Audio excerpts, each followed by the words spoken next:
Okay, so now we're going to do an investigation about the effect on pH.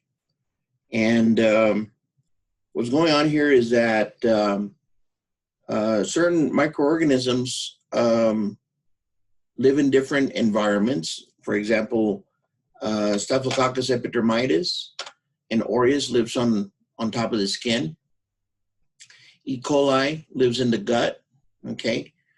And you have to think about it and go, well, you know, we have hydrochloric acid in the stomach, and maybe it doesn't all get neutralized before it goes into the gut. So maybe E. coli thrives in a low pH environment that's acidic. Conversely, maybe Staphylococcus epidermidis, because it lives in a high salt environment and an alkaline environment like the surface of the skin, maybe it thrives in a slightly higher pH environment. So these are good questions to have, okay? And effectively, this dictates where you're going to find certain microbiota in the body, okay? So this experiment is pretty easy, pretty straightforward. You're going to need your three pHs. These should be in your refrigerator, okay? So you should have three tubes, pH 3, pH 7, and pH 9, okay? Hopefully you remember from biology or chemistry that pH 7 is considered neutral. Anything below, like pH 3, is considered acidic. And everything above that, such as pH 9, is considered to be basic or alkaline, okay? So this is pretty straightforward because we've already done, you should already have E. coli going. And because of the last lab, hopefully you have started your Staphylococcus epidermidis. So that should be in a nice TSA, tryptic soy broth, okay?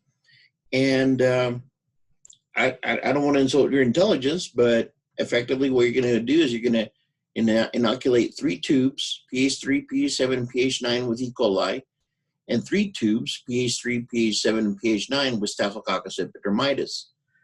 The only caution is label it, okay? Label everything you're doing. So 3 tubes should say E. coli, and 3 tubes should say Staphylococcus epidermidis. Once that's done, you know the routine, okay? This is going to be a really easy one. You're going to take a clean loop, okay? You're going to have your little fire going on. Here, let me light mine up. I'm surprised I didn't have it going already. There he goes, okay? And just as before, we're going to follow the aseptic procedure. So you're going to take your E. coli, okay, and your Staphylococcus epidermidis, and using a fresh nichrome loop for the E. coli. Go ahead and you're going to take your E. coli, and as I said before, with the back of your hand, I'm moving this to the side, with the back of your hand, you're going to take the cap off. You're going to flame it, 1, 2, 3, just like that. You put your nichrome loop inside of it. You're going to shake it so you have a good amount of E. coli in there. Okay. We're going to go ahead and flame it, 1, 2, 3. You're going to grab your slant, your pre-labeled slants. So here's my 3 slants. I'm going to grab the first one. I'm going to uncap it.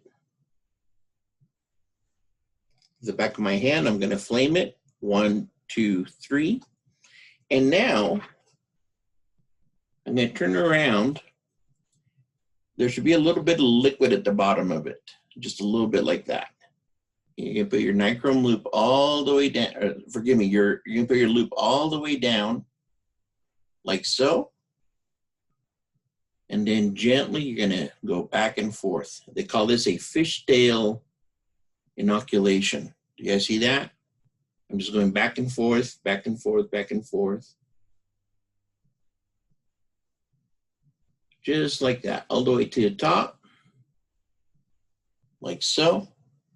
And take my nichrome loop out and go to my flame. 1, 2, 3. Put my flame out. That's probably not a good thing. And then I'm going to put this at a different position. So I'm reminded that I already did this one and I've got 2 to go. Okay. This gets discarded. You're going to get a new one. This goes into 70% isopropyl alcohol. I need to relight my fire. Okay. And then I'm going to do it again. Okay, inoculating the other 2. And then finally inoculating the other 3 with Staphylococcus epidermidis, all identically. Okay, so this is easy to do. Once you have done that, as usual, you're going to take this material, you're going to put in, hopefully someplace warm, like I discussed in the previous video. I gave suggestions such as the back of a refrigerator or the back of a freezer, somewhere where it's nice and warm. And you're going to put your 6 tubes there. And you're going to take pictures at 1 day and 2 days. Okay, so 24 hours and 48 hours. And that's it. Okay, that's all you're going to do. And that's going to whichever has the most growth in 48 hours, that's going to tell you at which pH E. coli and at which pH Staphylococcus epidermidis thrives. Just that easy, okay? So give that a try. Hopefully you've got Staphylococcus epidermidis going already, so you can finish this lab. Remember, once you've restarted your bacteria into tryptic soy broth, do not throw the tryptic soy broth away, because we're going to keep on using that for the various experiments. Okay? Thank you, and I'll see you guys soon.